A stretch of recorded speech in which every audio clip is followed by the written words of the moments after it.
Hello, everyone, and welcome to another episode of Philosophical Friday. These are your co-hosts, Peter Birmingham and yours truly, Duncan Palamordas. And today we're absolutely excited to have Doc in the podcast, aka Dr. Alex Chaurran, aka Queen of Diamonds on Twitch, aka a very important educator at Poker Power. Welcome to the show, Doc. How are you today? I'm great. I love this show. I'm your biggest fan. Oh, thank you very much. See, Duncan, I told you we had fans. I told you people. That's awesome. That's awesome. And the rumors weren't true. Yes, no, I mean, I like it. And, Alex, you and I, we exchange messages often over at the village, and you always have very interesting things to say. So we thought, you know what? Why not? Come here and talk about an interesting topic. And Peter, you're the topic master. What is the topic today? So today's topic was actually suggested by Doc herself. I think this is a topic that's pretty close to her heart, which is the topic of resilience. And obviously that has a lot of bearing on poker, but obviously other aspects of life as well. So Doc, why don't you start us off? What does resilience mean to you? Well, I really love how poker teaches resilience because I believe that poker actually teaches many cool skills. And my work at Poker Power is just about just that. Basically, at pokerpower.com, we teach women how to play poker. It's our goal to teach 1 million women how to play poker and flip the tables. But the idea is that we can teach these extra business skills and skills that women are missing with regards to confidence and risk assessment and, taking ownership over a hand. Those kind of skills at a poker table can also be transferable to like the boardroom table, right? Mm-hmm. And likewise, absolutely. I think that the resilience that we learn through poker can transfer over to our own lives. And I think it's important at this point for us to do the disclaimer that although there may be several PhDs on this podcast, none of them are relevant to trauma. So please don't listen to us if you're thinking about treating your trauma. That is for somebody who knows what they're talking about. Absolutely. And we've made that claim before when we were talking about poker addiction. This is for entertainment purposes only. You can think of a bunch of friends, talking things over a beer or two or more than two. So we actually are just having fun here. And hopefully our primary goal with philosophy in general, which again is defined as the friends of wisdom, is to spark some internal, perhaps, wisdom and thought. Alex, I really cannot help myself, and I really want to mention a comment you made on Twitter, which I think has a lot to unpack. So Doc, here it is. So, as you all know, we're trying to get interesting questions, and we have a lot of interesting questions addressed to Doc today, so we'll get to those in a second. But I think even more interesting than the questions is a comment that Doc made on Twitter, which I want to read verbatim. So it goes something like this. Come on, guys, I'm sure you have some morbidly curious questions about a cancer survivor whose life was thrown into upheaval when her husband ran off and she had to move countries and discover poker as a healing balm for her trauma. Bad beats are an illusion. Yo. So, love it. Absolutely love it. Doc, without further ado, please unpack for us whatever you want to unpack there. Sure, I will unpack that. I always tell my kids and they would chant along with me if they were here. There's no such thing as bad days, just bad attitudes. And my thoughts behind this are that I've had a lot of bad days. So when I discovered poker, I had just gone through like a country song kind of year, or super villain origin story kind of year, whatever you prefer, where I got cancer out of the clear blue sky. It was triple positive breast cancer. It was already stage 3C, which is the last stop before stage 4, which is uncurable, right? And I had no family history. I was incredibly healthy, like marathon runner, vegan. Like I'm the poster child of like, if I could get it, anyone can, right? So I was 34 and boom, I got cancer. And I was thrown into all the treatment, right? I had 5 months of chemotherapy. I had 36 treatments of radiation. I had double mastectomies, so I don't have these anymore. And I also had to get my ovaries out because it was estrogen receptor positive cancer. So it feeds on estrogen. So we had to take all that estrogen generating stuff out of there. And I'm actually still to this day taking estrogen blockers because your fat cells produce estrogen. So just in case there's any cancer cells sneaking around my body, they won't have their delicious food of estrogen. While I was getting this cancer treatment, my husband and, I had been married for 11 years. He ran off with my best friend. So it was very, very country song kind of story where, he just took off one day and I was like, okay, what's happening here? And then I had to pack up the whole house and sell the house and sell everything. I gave him all the stuff, right? Because what do you do with all the things that you've touched over the years and built this life together? I didn't really want any of it. I was just like, okay, so I pack up my tiny little Ford Fusion and drove to Canada. Wow. And where I was born, and I have family here. I didn't have any family in Washington State where I was married. And at that point, we had been together for 14 years when I went through the divorce. And it was incredibly contentious, too. It was one of the top 2% of contentious divorces because I'm an overachiever. So it was brutal. It was ugly. It was very destructive to the psyche, right? And so at that point, with my life just totally crazy, I'm sitting in my new living room with no furniture, just a blanket on the floor. And I'm like, okay, I've got a new life. I'm going to learn a smart people game. I'm going to learn either poker or chess. And I decided on poker because I felt like I could make more friends that way, right? There's a whole table full of people instead of just one opponent at a time. And I'm really glad I chose poker because right away, I noticed it start testing my resilience, right? Because you start experiencing bad luck. And over time, I started learning that all bad luck isn't my fault, right? Mm-hmm. Because so what's fun about poker is it's a game, right? Like all the variants in poker is a toy. When I see people get upset over bad beats, I'm just like, I can't even fathom it, right? Because I'm like, this is a toy, this is a game. You have no idea the bad beats life can put on you, right? The real life bad beats, right? I mean, these are the real Exactly. bad beats. Yes, running bad in life is, yeah, absolutely. Life run bad can be so awful, right? Like a year from now, you could be in a whole other country with a whole other life around you and completely new people, right? And it can just be in an instant, right? Life can just throw you this curveball and you have to drop everything that's important to you, right? Whereas in poker, that never happens. But children aren't the only people who learn through play. I think that adults learn through play as well. And I feel like poker has these stressors, these natural survival triggers that it keeps hammering on over and over again. And when I started reading about healing trauma and going to lots of therapy, okay, lots of therapy, can't only say that there was poker, there was also tons of therapy. And my therapist was saying that in order to address trauma, you have to expose yourself to the same triggers, but in a different context, right? So let's say you experience a terrible car wreck, which incidentally, I did have a terrible car wreck also around the same time because it was just that bad of a country song kind of year. Anyway, let's say you go through a horrible car wreck, then you might not want to drive your car on the same road again real fast, like that's just not what I was ready to do. So maybe you go and you sit in the car, right? And you don't drive anywhere at first and you're exposing yourself to some of the triggers, but in a different context where you're safe, And for me, a trigger after the car wreck was seeing headlights, right? Because that's what I saw right before the truck plowed into me.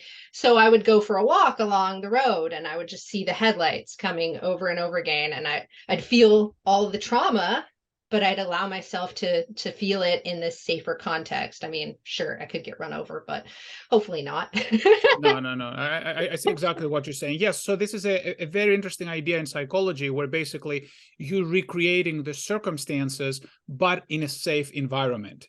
And it's important for, you know, the body to know. And again, I mean, we're quoting the work of somebody else. Obviously, do your own research, but it's the idea that recreating the same environment, similar environment with all the safety nets present, and knowing that those safety nets are present, slowly but steadily, the idea is that the body is going to get used to it. Is that sort of like the right idea of the? Exactly. And meanwhile, I was getting a lot of therapy, and my therapist told me to go to Al-Anon. So what Al-Anon is, you've probably all heard of Alcoholics Anonymous for alcoholics.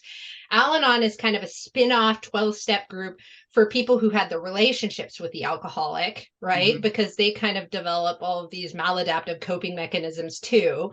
And so the idea of Al-Anon is you go to this separate group and you kind of heal yourself of all those screwed up coping mechanisms that you developed while living with the alcoholic, right? So my therapist said, you need to go to Al-Anon. And so I went to Al-Anon, and they immediately gave me the 12 steps, right? And the 12 steps, the first of the few 12 steps are things like acknowledging that you're powerless, which I wasn't ready to do at all. And then people in Al-Anon were saying, it's not your fault that he was an alcoholic. And I thought, you can't say that. You don't know my life. Like, you can't say it's not my fault. I wasn't ready to give up control, right? And one of the steps, which I really like, is just getting ready to relinquish control, right? Like, there's a whole separate step for just becoming ready.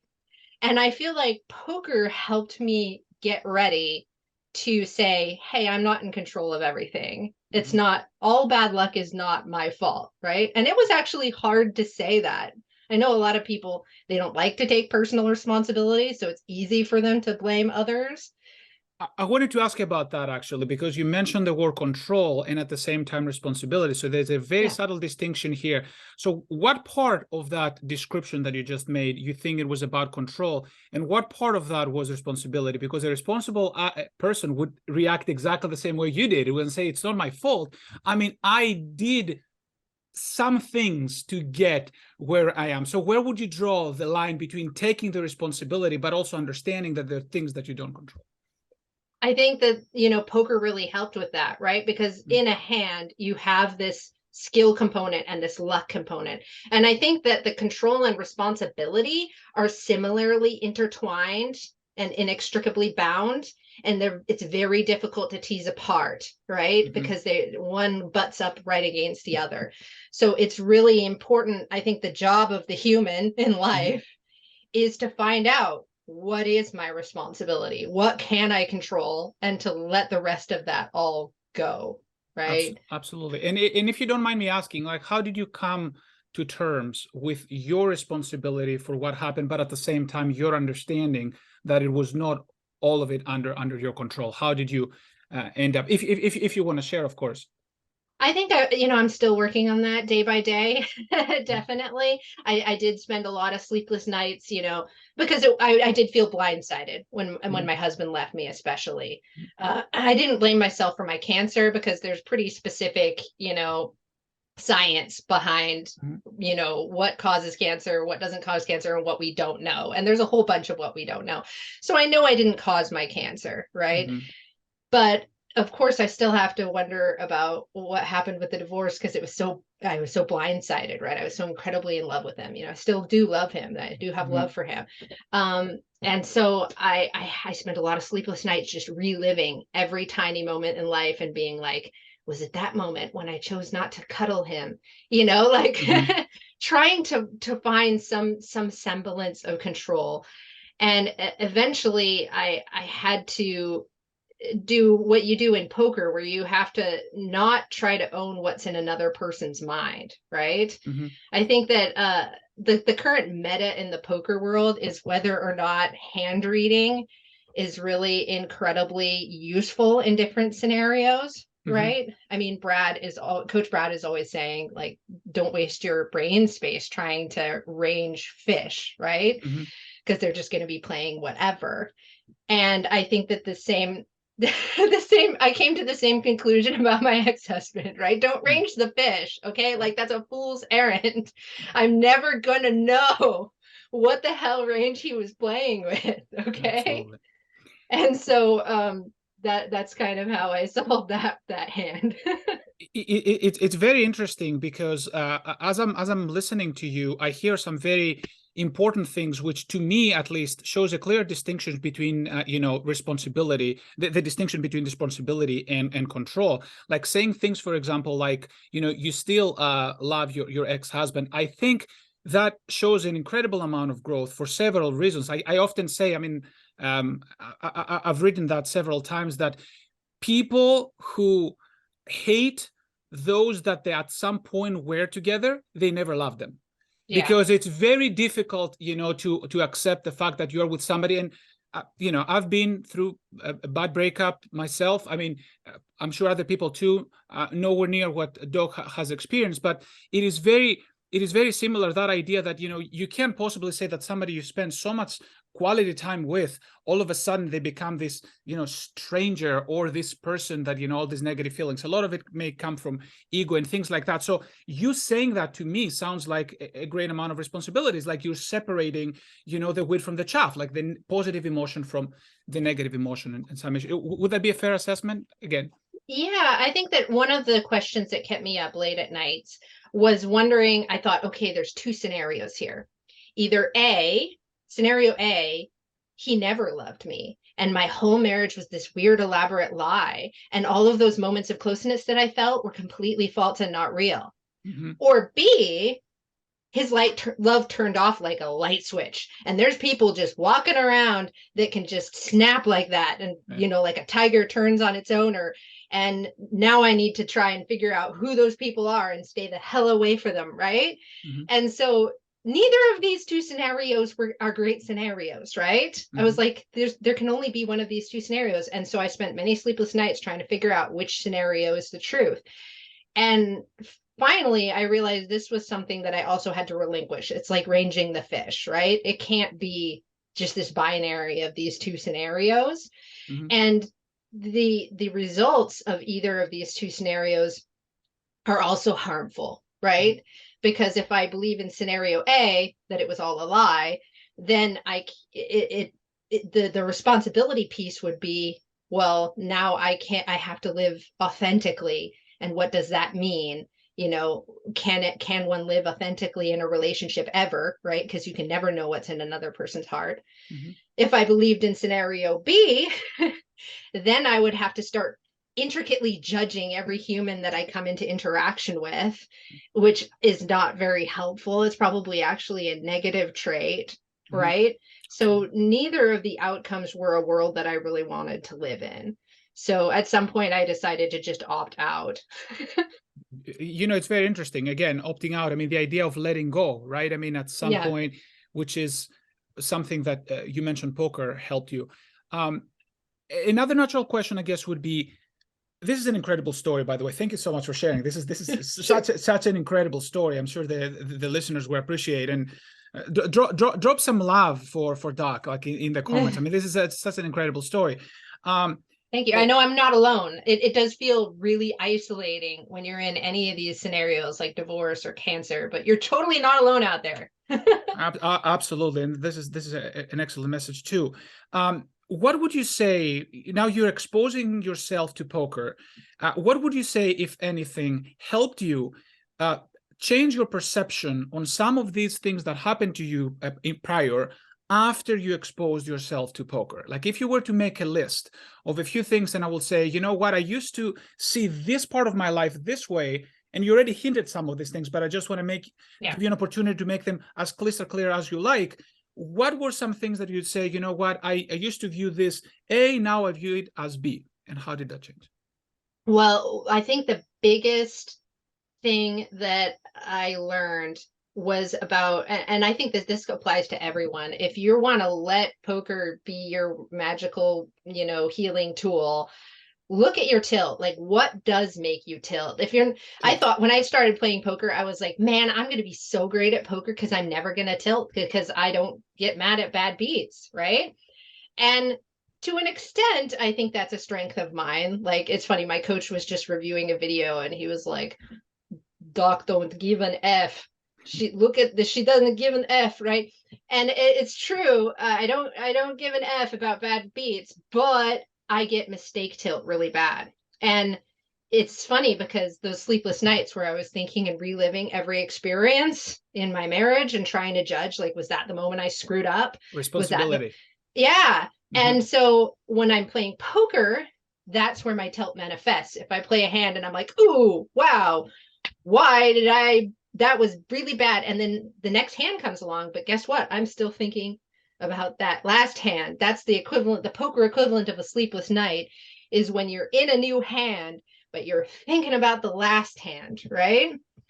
And so, you know, I'm not going to say I'm completely healed of this because this is still like my main working ground for tilt right now is allowing myself to make mistakes, allowing myself to understand that mistakes are part of the human condition, and then you know, processing them in healthy ways, like when I'm reviewing my hands later instead of in the middle of the next hand where I'm like kicking myself just brutally for doing something and being like, oh no, my coach is totally going to find that hand, play more hands, cover this in. It is such a great point, Doc, that if I may, I just want to sort of like rephrase it and paraphrase it for the listener, because I think a lot of people struggle with that. And I guess just for simplification purposes, tilt comes in two major forms. You know, be angry at external factors and be angry at internal factors, if you will. So the external factors would be, oh, the opponent hit the one-outer on me. You know, universe, why are you so bad against me? And this is obviously something that you have no issue with, right? But then internal factors, mistakes that we made. I could have played this hand differently. Why did I not raise on the flop? I knew I should have raised on the flop. Or why did I check back that turn, right? I mean, these are internal reasons. And a lot of people mind those mistakes, right? I mean, this is another form of tilt, that you're letting the internal issues sort of like affect you. And it sounds like this was the type of tilt you were illustrating. Yeah, that's what I'm currently working on. One other form of tilt that I feel like I've actually worked through really well with poker, and also it has a parallel in life, is the fear, which is another internal factor. For example, when a flush closes, and then there's, you know, when I was a beginner, every time a flush closed, I would like shut down and I'd just be like, I'd be afraid. It's fear, right? That the flush is out there and that you're going to look like an idiot betting into it, right? And like, so I went through this, and Peter Clark wrote this amazing book called Poker Therapy. I know a lot of people tell people to read, you know, The Mental Game of Poker by Jared Tendler, and he's also got a sequel, The Mental Game of Poker 2. Those are great books. But honestly, Poker Therapy was really amazing because it helped me recognize that that's a fear, right? And so the life parallel would be like, you know, why form friendships or relationships? Because they could turn out just as ugly and horrific as my ex-husband. And I still struggle with that too. I struggle to let friends come close because, of course, it was a friend of mine who ran off with my ex-husband. So I'm like, you know, I don't want to let people close because they could hurt my family, right? And so so that's kind of my parallel, is like the flush close is people getting close to me, you know, and there's different outcomes out there that I can't possibly know about because it's the turn of a card, right? I can't know what's in another person's heart. I can't know what the next card is going to be. And so I cured that tilt on the poker felt. And I think it helped me kind of realize that I need to see the next hand too with regards to friends, you know, like I need to allow myself to find some closeness. As my therapist says, make room in my life for things that I have lost. If I may, and I mean this with every sensitivity, essentially the suggestion is to bet fold through life. Yes. right. And I mean it's with a lot of sensitivity, because like I can't help but make a parallel that when you're talking about the, you know, the flush hitting on the turn or something like that, typically and I don't want to mean to oversimplify, but typically a good strategy would be to bet fold, right? We're still betting to try to get value, but if we get raised from a fish especially, we can let go. So the idea is not to slow down. The idea is to just make sure we incorporate the new information and jump ship later if need be. Exactly. And I think it's that incorporating the new information piece that's so important in poker and in life. Yeah. Right. And the metaphor that I'm trying to draw, again, with every sensitivity of the word, I'm not trying to belittle anything or turn it into a caricature. The exact opposite. It is often the case that in life, people either like to fold, close up, and then, we're not opening ourselves to any experience, or, bet call, I'm all the way, like 100%, no matter what, so it is sort of like, and I think, essentially what you said earlier, like the love, still being affectionate, for your past self, even, because and everything that you built with a person. I think that's a perfect example of, bet folding in some sense, like I still want to keep the valuable things that happen and throw away the rest. And hopefully, it's not insensitive, it doesn't come out as no, definitely not. It's a work in progress for sure. I think what's tough about trauma and what's tough about, even bad beats in poker is that we can't go back to the world in which those things never happen, because I think a lot of us operate as if bad things can't happen to us, right? And cancer survivors know this, because the first thing everyone asks you is, oh, did you smoke, right? Terribly insensitive question, right? To start blaming the cancer patient. Don't ask somebody if they smoked. I didn't, by the way. But like, it's people trying to gain control, right? Because they want to feel like it will never happen to them. Like, oh, did you eat red meat? Did you do this? Did you do that? Because they want to be like, this is somehow not going to befall me. And another way that we operate in this sort of idea of this world where we can't have bad beats is when we're driving, to kind of, I want to bring it back to like the car wreck that I had, that same, like right before all the cancer and everything else.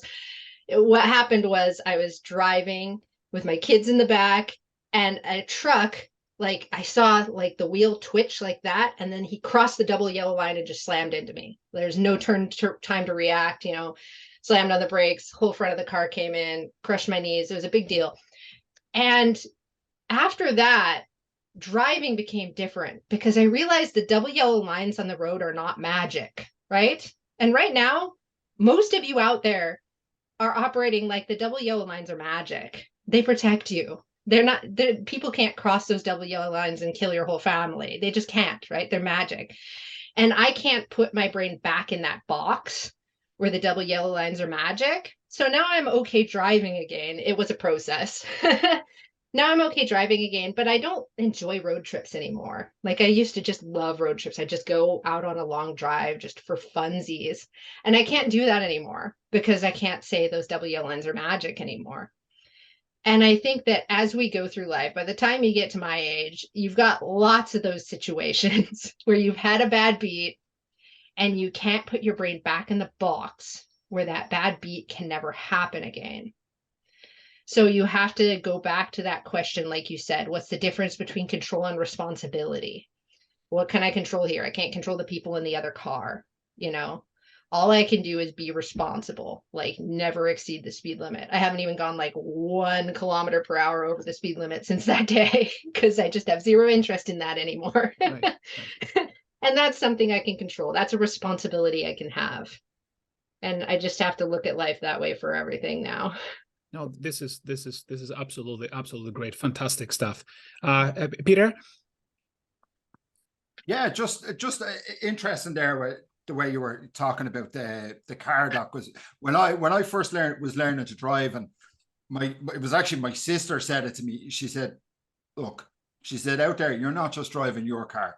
You have to be driving everyone else's car as well, because that's the only way you're going to have any control over what happens. And even then, it's not enough, but that'll give you a head start. If you can anticipate, you might get away. But look, like that, it's not always possible." And I think that does somewhat echo into poker slightly, because to a certain extent we are trying to play our opponent's hands, and we can, you know, sort of we get so far and we can anticipate so much, but like that, you know, you just can't control everything. But yeah, but getting back to what you were saying about, you know, sort of we never live in the world where this hasn't happened again. I think that's a really powerful idea, because so much changes and this resonates through so many aspects of our lives. So much, when something big happens,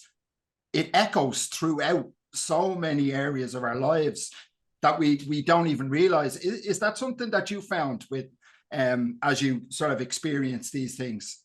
Yeah, you know, what I was thinking about was a lot of the time people talk about new poker players and how some people really latch onto the game and other people don't. And I hear it over and over again. A lot of people say, oh, well, the people who run well when they first play poker, those are the people who tend to stick with poker.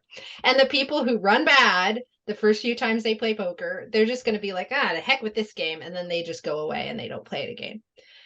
I don't necessarily agree with that. I mean, maybe there are some simplistic people who operate that way, but I think that there's a certain base level resilience kind of seed that you may have from your life experiences.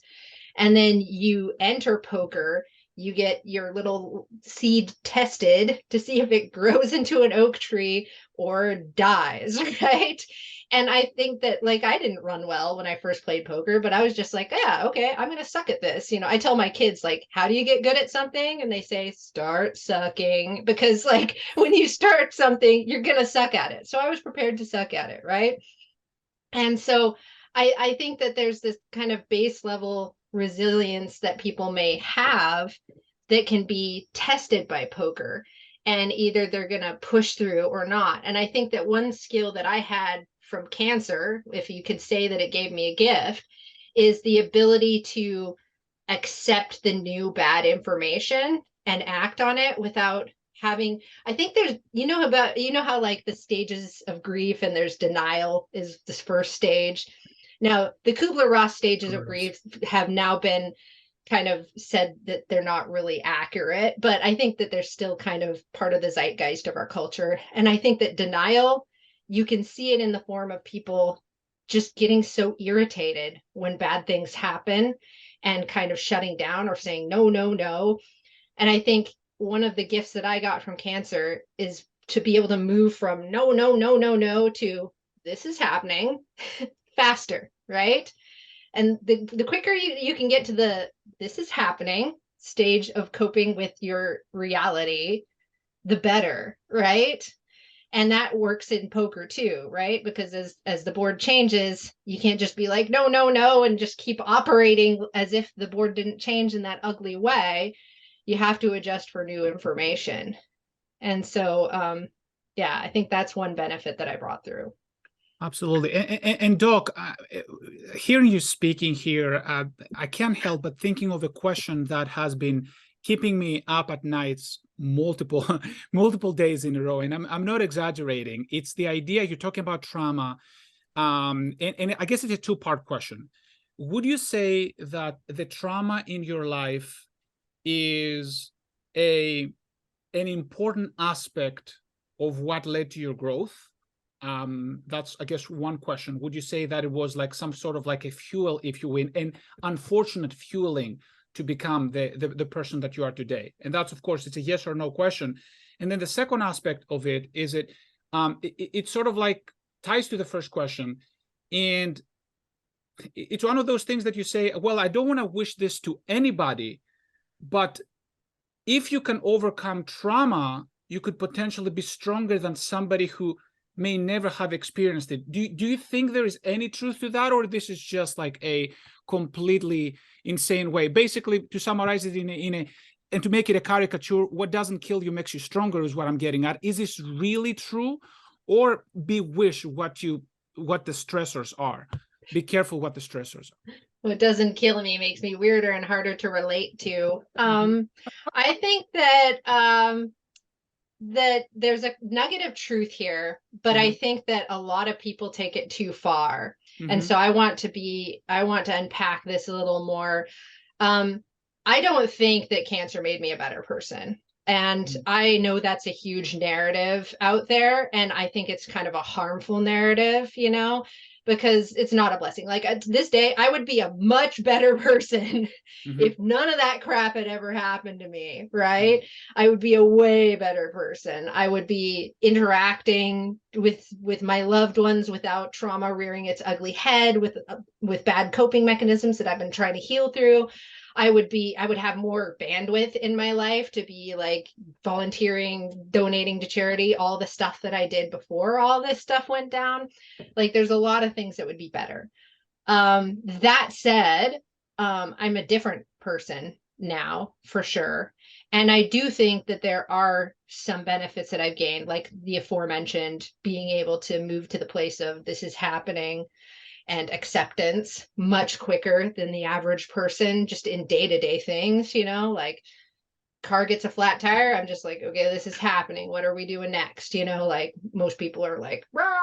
You know, like doing the bad beat thing. Like I get to skip all that, which is kind of nice. And sometimes I find myself like thinking in the back of my head, like when I hear somebody just continuously wigging out about something stupid, I think, man, I wish that something like survivable would happen to them that's a real problem, so they can have a real problem, you know, because like sometimes you see some people throwing tantrums on the internet or whatever, and you're like, this is a person without any real problems. This is a person who has never experienced a real problem in their entire lives. Right. And I kind of like, not evilly, I wish for them to have a challenge, you know, to be challenged by a real problem that they can overcome. I don't want them to hurt, you know, but I really wish that something would put things into perspective for them, you know. And sometimes when I get into it with my ex-husband, you know, I love him. I don't want anything bad to happen to him. But if he comes at me with just like another court case about something dumb, I'm just like, could he just have something give him perspective? Like, you know, like nothing bad, something overcomable, right? Something that's going to like feel bad in the moment, but to just give him perspective, give him a real thing to have to work through. And so I think having real problems in your life that you work through can make you into a better survivor. But I don't think survivors are better people. Interesting. That's actually very, very interesting. And again, hearing you talk, I mean, it goes back to the things that you mentioned earlier about poker and the stressors. And you and I were talking a little bit before the podcast began. And that idea of stressors, it's interesting because essentially a little bit of an outside stress, which poker is great for, it's great. It can make you resilient, can make you stronger, but you go too far and, you know, it can cripple you. Like it's a real stuff. Like one has to be very, very careful. But I love what you just said there. I wish things happen to people to give them perspective. And I think, you know, Taleb would love this. This is like basically an advertisement for anti-fragility. Like just expose yourself to some stressors, external stressors, to get a little bit stronger. Go to the gym, like, you know, feel a little bit of pain. It's not a bad pain, you know, like the pain you feel at the gym, right? I mean, that type of that type of pain. You know, it's interesting. I just read Fooled by Randomness by Taleb. And one thing that I thought was really interesting, because it's not the way I operate, is he was talking about, you know, if you watch the market too closely and you're investing in the market, you feel all these like roller coaster of emotions. And so he says, well, I just don't look at it that often, right? I just don't look at it, right? Right. And I thought that was really interesting. That's not the advice I thought he would give, right? Like, doesn't that kind of speak against this resilience that we're talking about? Doesn't resilience mean that you can look into the maw of God and see all the horrors there and go, okay, no, it's all right. We're going to get through this. So I found that very interesting. And that's definitely not the way that I operate. And I have in the past, you know, I used to get really stressed out when I would see my balance. So I would hide my balance in the poker room, right? Because I would always look at the ups and downs, right? But I realized that's a symptom rather than an actual issue that I can just solve by hiding my balance. That's a symptom of something that I needed to dig deeper into. Kind of like when you're a beginner poker player and you go, oh, I would have had 2 pair on that flop. I feel like that's a symptom of a mindset, because now at this stage, and I'm sure it's the same for you guys, I don't even remember the hand I just folded. Like if there's 2 pair on the flop, I wouldn't know it, and I wouldn't care if I did. And that's great. I moved through that problem. And now my symptom was looking at my balance and freaking out. And I noticed that I'm moving through that problem too, where I don't freak out about that anymore. And I think that was kind of funny that Taleb was just like, no, don't address this problem, just avoid it. This is beautiful that you mentioned that, right? Because I think there is at least 2 levels there. You're absolutely correct. Like at the level of, if you really want to train yourself in variance to feel more comfortable with uncertainty, I think even Taleb would agree with you, would say, you know what, pay attention to the stock market and you're training yourself to feel comfortable with the ups and downs. Yeah. I think you're absolutely correct. I think his argument is that you're not getting the information you think you're getting. So his argument is more on you're actually trying to translate noise into signal. So what you're getting, if you're looking for signal, don't look at the market. But if you really are trying to train yourself in noise, right? So that's me talking now, right? I mean, that's my interpretation. If you're really trying to train yourself in noise, always take the high variance approach, because you're trying to train yourself to feel more comfortable. Exactly. Yes. And I think that poker helps train yourself to be more comfortable with this traumatic events, right? Like I find poker really relaxing. I know some people think that's crazy, but like it's like a really deeply relaxing activity for me. Like when I pop open those 4 tables, I'm just like, honey, I'm home, like. And when I get a really bad beat, like the ugliest bad beat where I got the money in fantastic, and then I get just destroyed, I sleep like a baby. I love it when that happens. I'm just like, yes, universe, this is how it works with math. And I did the right thing. And I'm so happy about it. Like I'm so at peace with that. And I think that it helps me be more at peace with life's variance, because sometimes something absolutely stupid bad will happen in life and I will just laugh and laugh and laugh like a maniac, because it's exactly the same thing. That's a beautiful way. We would actually end the podcast right there, right, with that message, but we will be doing a disservice to all the people who ask these lovely questions, and I want to get to those. Peter, do you have any more questions before we get to? No, I think I'm good. I love the way Doc's approach to the bad beat there, where like mine would be like sort of rant in the moment, sort of 10 seconds of and then I'll have moved on and I'm fine with that. But just to be sort of really calm and blissful, that's fine. That's just the way it was meant to happen, and that's really lovely. I think it's rare, but I think it's really lovely. Yeah. Absolutely. That's why I love the game, Yeah, it's an excellent game. We all do it. We love it for different reasons too. And we have some very interesting questions. So the first one comes from Ori13. Shout out at Ori13 Poker. Yeah, Twitter. One question we already touched, how does resilience play a role in poker, which is basically the entire topic. But the second question is, what's the difference between resilience and motivation, and when should you rely on resilience rather than motivation? And of course, I can't not say that he says, "Hi, Dr. Alex Chaurran. I'm excited to see you on my favorite poker podcast." So we appreciate the kind words, good sir. Also, that's interesting, because I think that when people struggle with resilience, then that's going to affect their motivation. Like I hear that a lot. Well, I'm in a stable now, and there's a lot of talk about starting friction, which is the idea of like, not getting started playing poker for the day, right? And I never have that. I don't have that. I love playing poker, so I don't have any of that starting friction at all, ever. But I can see how it would be tied to resilience. Like perhaps my resilience against bad beats specifically is what stops me from having any kind of starting friction. And I think that motivation piece can come from needing to heal from those bad beats, you know. I think that when we have, just to back up a little bit, if you've ever been to therapy for any kind of grief, they'll have you take this sort of like little quiz of different things that you had to go through that year, you know? And not only will it have grief questions like, did somebody important die? Or did you have like a relationship breakup? But also just moving house is another kind of grief thing. And all of these big major life upheavals add up, right? It's like cumulative to create this big grief ball that you have to work through. But in real life, you don't get space to work on your grief, right? Like when I was going through my divorce, I was like 4 weeks out from surgery. I'm trying to like move furniture.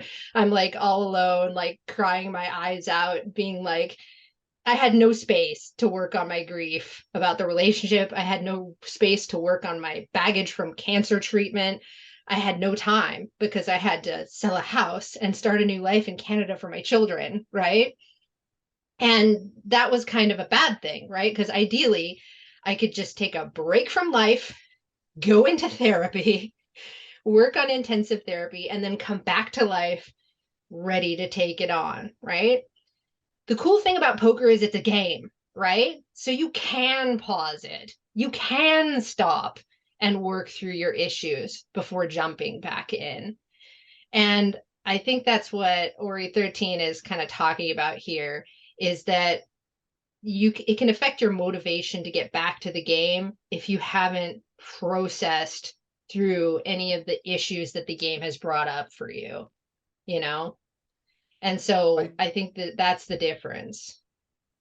I think it's a really interesting concept, the difference between resilience and motivation, because obviously I think, as we all know, motivation can be quite fleeting. You know, like, I mean, we'll be motivated some days, other days we won't. But at the end of the day, there are still stuff we have to do, whether we're motivated or not. And I think this kind of goes into the heart of your story. Like, obviously, you didn't have any sort of personal motivation to do what you had to do, Doc. But obviously, you just had to do it. So I think that's where the resilience comes in, is the actual to the resilience to work through that. And I think you're actually a really good example of that difference, that you had all this stuff that you had to do, that you had zero motivation for because it wasn't your choice for the most part. And you know, your resilience was what got you through it. Would you agree with that sort of characterization of it? Definitely. But since poker is just a game, like, unless you have to play hands because you've got a backer and it's like your agreement and stuff like that, then you definitely have space to just like stop playing and like address whatever issues are getting in the way of your motivation. But I think that if you're in a world where you do have to play because it's for a backer or what have you, or you've got an amazing ticket to a tournament that you can't turn down, then you just have to do, go into robot mode, like you say, do what you gotta do, like going to the gym, treat it like brushing teeth in the morning, just do what you need to do. But I think that the benefit of just having a game is being able to put things on pause and really look into it and dig into it and figure out what's going on. Like I had a focus problem last month with some of my hands where I just wasn't focusing properly because I was learning a ton of new strategy at once. And I was immediately pushing myself to do, I was immediately pushing myself to do volume. I'm just like, no, I got to do professional levels of volume with all this new information. And my focus just wasn't there. I was losing the action in the hands. It was a disaster. So I turned in my hand sample to my coach and he was like, okay, I need you to stop playing poker for 4 days and just study. And I was heartbroken. I was like, that is like punishment. I have to stop playing poker for 4 days. That sucks. So I'm going to make sure not to put myself in that position again. But that said, it is a game and I could put it on hold for 4 days and I could go back and like work through my issues, because part of it was sort of the tilt of just rushing yourself, like being like, spastic, I guess, when you're multi-tabling, like trying to do things as fast as possible and not thinking through all the data points because you like see 2 bad data points. You're like, okay, it must be bad. I gotta fold, like those kind of moments, And so I was able to just kind of work on those, the tilt, as well as just the plain strategy base away from the table so that I could come back to the table and be like, okay, gonna not be a spaz this time. Absolutely.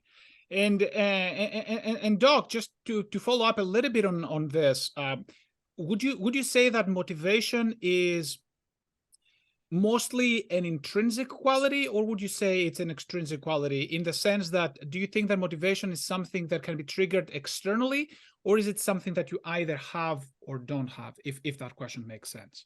It definitely does, because I used to be a teacher and we talk about extrinsic and intrinsic motivation all the time, right? Because you get all these kids in a building and you're supposed to teach them math and none of them want to learn math. What do you do, right?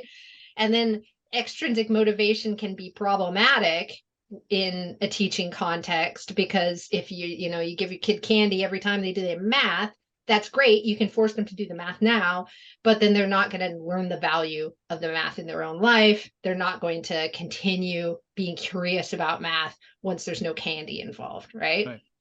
So I think that extrinsic motivation is a great tool that people should use on themselves as much as possible. Why not? We're grown-ups, let's treat ourselves. But I think that it can be a crutch. I think you can find a happy medium by sort of gamifying your games in a sense.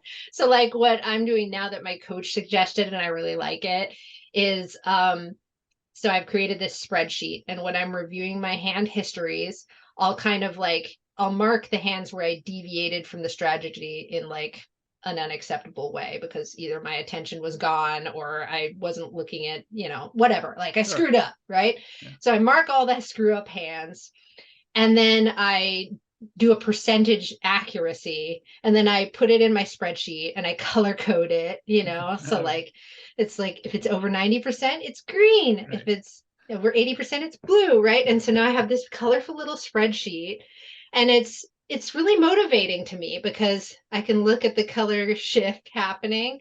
I can see my growth over time. Right. And that's more motivating to me than like candy or whatever.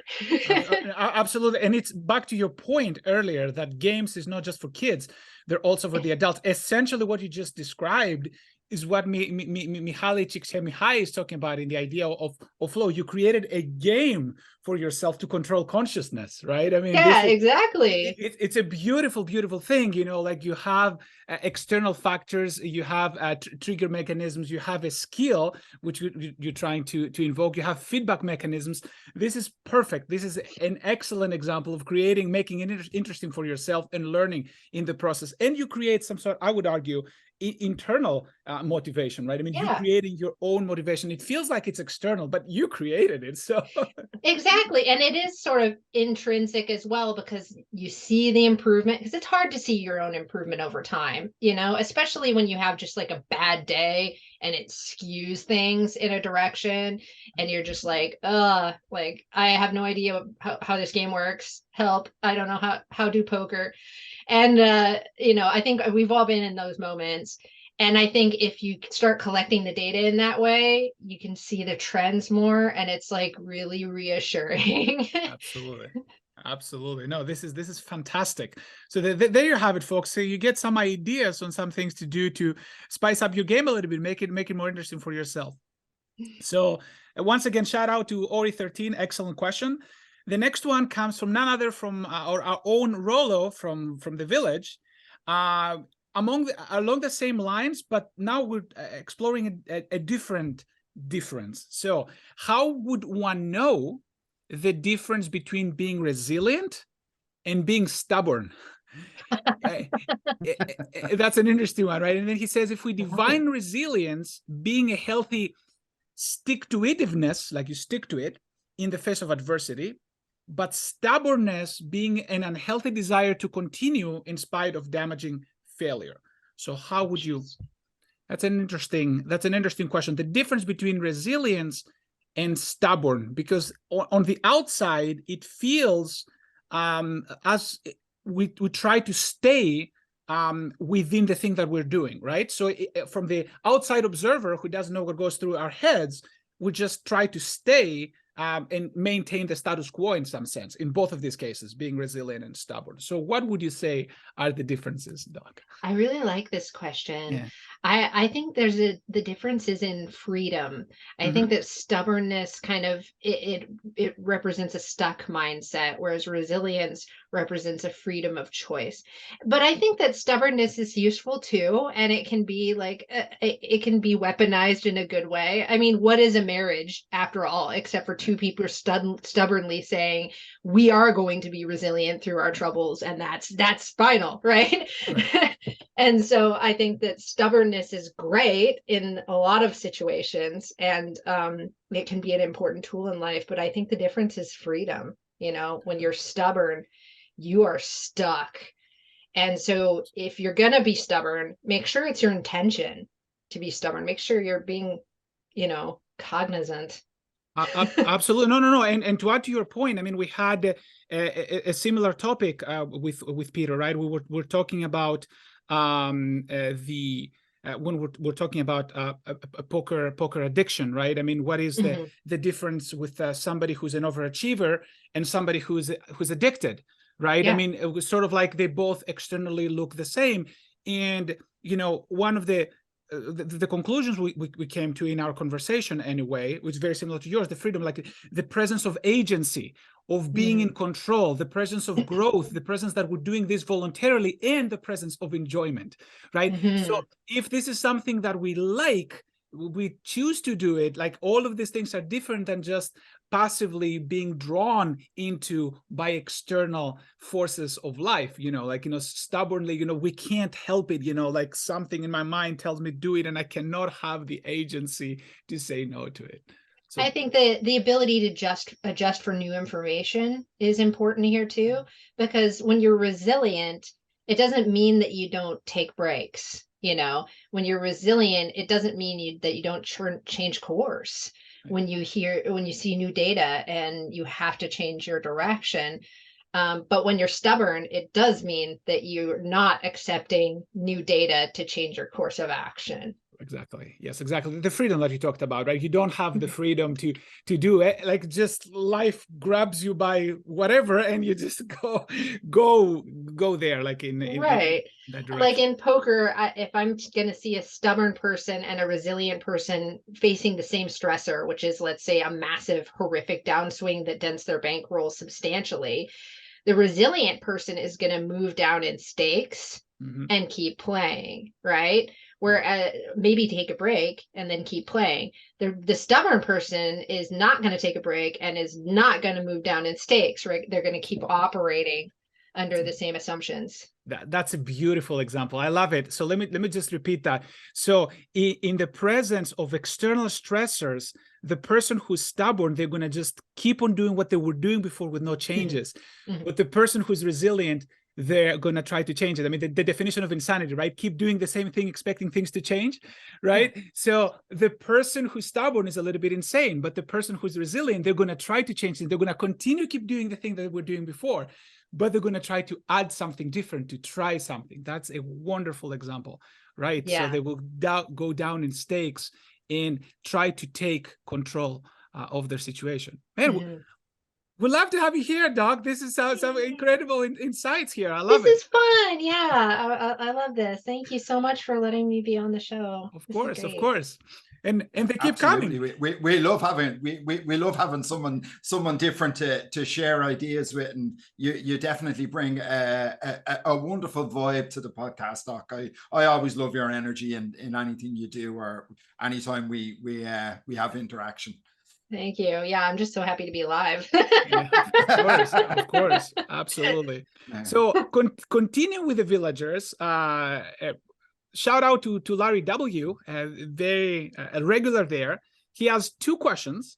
So the first question is, since success at the table requires focus and the right mindset, how have you balanced the desire to play to get volume enjoying playing with the need to be in the right headspace to play well. Oh, that's exactly what I was dealing with last month, which I told you about. Yes, it's so hard because I love playing poker. And what I did, the way that I balanced is through data collection, right? So one thing that I learned about myself last month through data collection, which is actually a shocking find to me, is that I play better, as in like adhere to strategy properly in the morning when I play, as opposed to in the evening when I play. Whereas subjectively, I feel like when I try to play first thing in the morning, I'm like brain dead. And in the evening, I'm like chillax. I got my music on. I'm ready to roll and grind, right?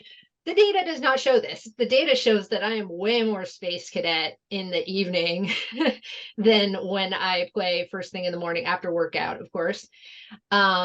And so I switched around my day. And so now I study in the evenings and I play in the mornings and afternoons.